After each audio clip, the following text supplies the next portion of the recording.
Joel Lundstrom on the Chamber Board. I want to welcome everybody to Chamber Coffee here today. I have an announcement to make. Next Saturday, this Saturday at 10 o'clock, we do have a Chamber Legislative Forum at the Carroll Dental Associates on Highway 71. So, want to introduce Sandra Ryerson, Library Trustee. So, thank you. Yeah.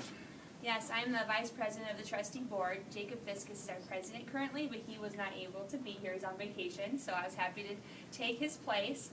And before we go any further, I'd like for the library staff to come on out and introduce themselves. And they're like, we'll make you stand out in the middle. That works, that works. Yeah. Where everyone's going to have to get taller. maybe you can just say, you know, good job. We did. I'm Donna Evans, and I'm the Adult Services Librarian. I do a lot of organizing of programs and setting things up. I'm Kelsey Hall. I am Dr. Hoot, and there's some kids here. We're okay. she's just very good friends of Dr. Yeah. We're very, very close. We're bonded. We're very bonded. I'm teen librarian, and I do whatever they want me to do. I'm Diane Tracy. I'm the children's librarian. I'm Dr. Hoot's handler. I'm Judy Boehm, and I will never be Dr. Hoot. Ever. And she's in charge right now. Yes, she is. I'm Lynette Licht, and my primary responsibilities are cataloging and acquisition. all right, great, thank you. Thank you so much. And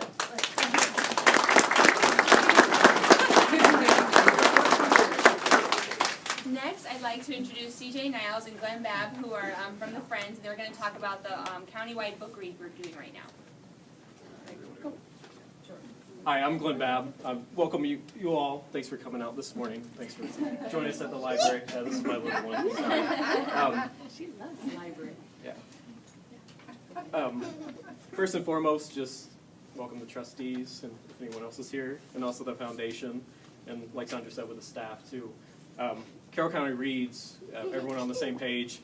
It started this previous month, and we've had a couple different programming. We've got a couple different books, which they're back there. Yeah, I hit them. I'll grab them here in a second. If you want to go ahead and talk. Okay, we have an adult book and a children's book, and Glenn's going to get those so you can see those. But we've had a couple of programs. A speaker from Camp Dodge came out to talk about that. And we have one left, and if you haven't gotten a flyer, I've tried to get everybody a flyer. April 19th, Pippa White will be at the Harold Barrow Community Room, and that's going to be a wonderful program. She was here last year. The whole theme is World War I, and of course, the adult book is about German immigrant family, an Iowa farm family who came right before World War I and their experiences, and so that kind of can identify with Carroll County, German immigrants and war. And then next week, Iowa Public Television has a special on World War I, Monday, Tuesday, Wednesday night, so you might check that out. But we want you all to come to Pippa and read the book if you can, and there's the bottom line is the adult book, and the children's book, Emerson, is? It's called Finding Winnie, and it's the true story of Winnie the Pooh. I didn't realize that it was a true story, but yeah. What a presentation!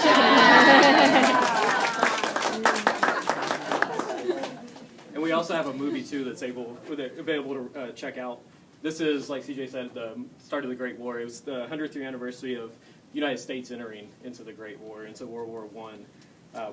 This book deals with there's a gentleman. He was a veterinarian from Canada, from Winnipeg. That's where the bear got its name. He actually adopted the bear on he stopped at a train station, and the guy had the bear, and he adopted it and took it over, and ended up in the England Zoo. And then Christopher Robin's dad came, and that's how the whole Winnie the Pooh story came about. We also did a painting course with Laura Comito. There's one of them up there. We did that a couple weeks ago. That's with Flanders Field with the poppies. And then we also... I think we can leave that one up there. That Yeah. one's mine. Just so you know. But there are several others. So CJ actually did that one, and then my wife did this one, and then while Emerson was here, she did this one too. Oh.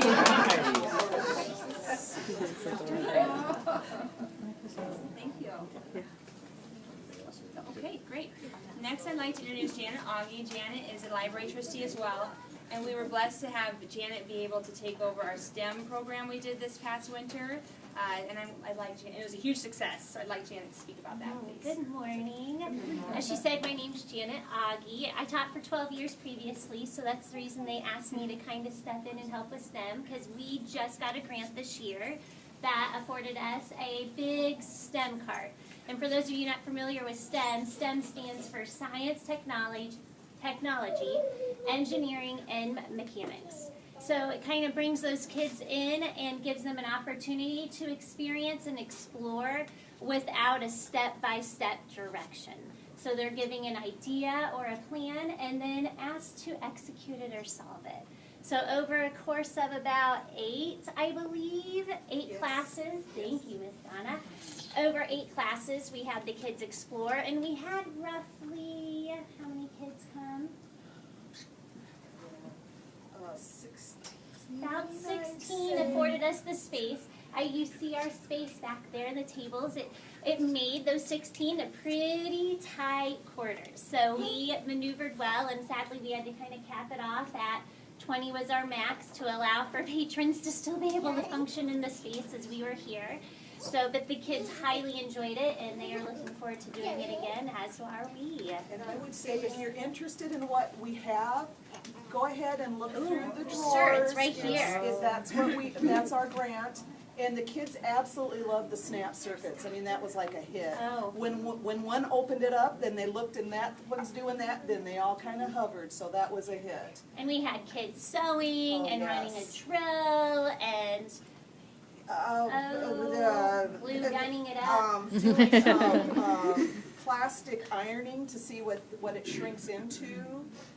It was just, and they were also creative. They saw someone do sewing, so they decided to take that idea and run with it. And that's, we really tried to say, it's not your idea, it's everybody's idea. You can morph it however you want. And they did. It was great. Fantastic. Awesome. Thank you so much. Thank you, Janet, for doing that. Kelsey was wonderful. We couldn't have done it with the 3 of us. Without a doubt. Yeah. So, as we talked about maybe earlier, men touched on it, we are without a director currently. We are excited to have Rachel Van Erwick, who's a native of Carroll, join our Carroll Public Library as our new library director. She's studying hard. She'll be graduating next month and then packing up and starting off right away. No traveling around the world for her, right back to Carroll to work. So we're excited to have her, and we just want to thank Judy and the whole staff for keeping this running so smoothly while we're without a director. So thank you so much.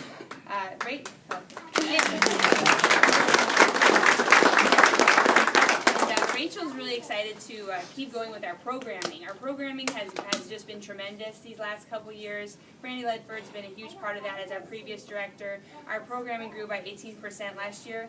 And when we were interviewing for directors, people couldn't. The applicants were really intrigued. We've kind of been on people's minds. There's been a lot of whispering going on about what is Carroll doing to get this programming. So the people applying for this library director position were really impressed and curious to know what we were doing and how we were getting these numbers. And Rachel has some excellent ideas to keep this going, so we're excited for that. Just very briefly, I will just talk a little bit more about our library. Since 2009, we were able to also introduce digital format to our library, and since then, we have only seen our numbers grow in print especially, but in digital as well. And so 50% of our what we do here is children's content, and that is in large part to Diane, our children's librarian. She does a lot of outreach to schools, to daycares, not only in Carroll but surrounding communities, and then she also she does even a romp and read, which she coordinates with the rec center director. So finally, I just wanted to mention that I'm sure you've all heard about our new library City Hall project we have going. We are just so excited about this. The opportunity to do this brought about by the Moe and Milligan families to kick it off has just been tremendous. And we want everyone to know that this has been a painstaking and very careful project at times, because we started out with 6 ideas for each building and boiled it down to 3, which we've now boiled down to 1, and City Council has moved that through to the next stage of planning, and it is still a fluid concept, and we are really, really working to make sure that it is done as efficiently as possible while still being able to provide all of the services and all the space that our community has been asking for over 10 years now. So again, we just want to thank you as trustees for being here and for your support of the library. And I guess Glenn has a couple more things to say, and then Glenn, I'll hand it over to you. Thank you. I want to introduce Dr. Hoot. One of the reasons we're having this today is that next week is National Library Week. The theme this year is Libraries Transform. Kind of appropriate this year. We're all excited about that. Yes, definitely. And my little one, I stay at home with her, and that's why we're here. But she also loves the library, and she's very excited about seeing Dr. Hoot. Next Saturday, we're going to have Dr. Hoot will be in attendance, and then also Ivan the Reading Dog with his dad Mark, and some of the some of the animals from Blank Park Zoo will be here for Earth Day. So that's next Saturday, a week from tomorrow, here at the library. So if you have little ones or you just want to come out and see the animals and see what's going on, you're more than welcome to do that. It's 9:30 to 11. Yeah. Thank you, Dr. Hoot.